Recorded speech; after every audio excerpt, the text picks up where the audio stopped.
Hey guys, Mr. Neese, let me read to you 18B. Explain constitutional issues raised by the federal government policy changes during times of significant events including World War I, Great Depression, World War II, the 1960s, and September 11th, 2001.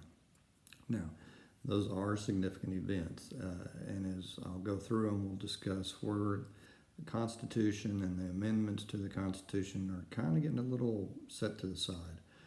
Sometimes in times of great events or trauma or problems, the government's going to try to do things, and those can be questionable things when it comes to what should be allowed within the Constitution.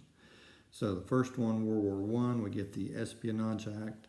The Espionage Act is an effort to make sure that we're not being spied internally in our own country, that everybody is not going against what we're trying to do in fighting this war. And a guy named Charles Schneck, he starts handing out pamphlets, and the pamphlets are trying to get people to avoid the draft. Remember, the draft is new at this point, and he's not in favor of this war, the draft, and he's expressing that. Well, he gets arrested, and under the Espionage Act, it gets held up all the way into the Supreme Court. His conviction is held. So this is obviously something that we could see as being a little bit of a conflict, especially with our First Amendment rights.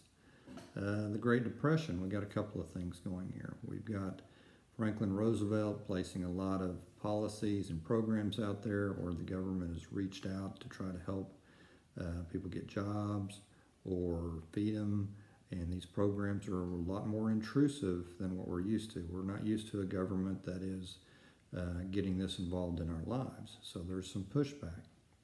And some of that pushback came from the Supreme Court. So with the Supreme Court not necessarily doing what he liked, he wanted to increase the number of members of the Supreme Court, put in people that would like what he's doing, and therefore they couldn't strike down all these programs that he's pushing through. So that gets to be a separation of powers issue, the influence of the executive branch trying to influence the judicial branch, on top of our government being more involved as opposed to being hands-off, laissez-faire, like we've talked about before.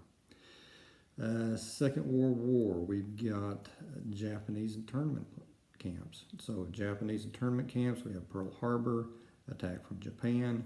We have Japanese Americans in this country.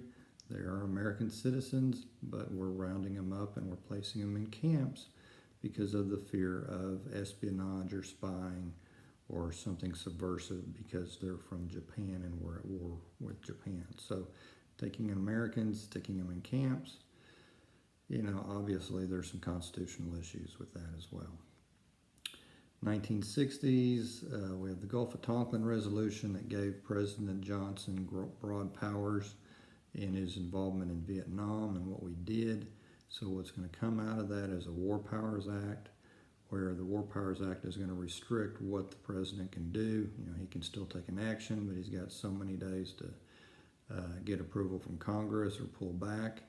This is the legislative branch now trying to control the executive branch, and the separation of powers issue is arising again. So constitutional issues there. September 11th, 2001, we get the Patriot Act afterwards. This is broadening the investigative powers and to seek out and find terroristic activity. So these activities may mean wiretaps without search warrants, among other things.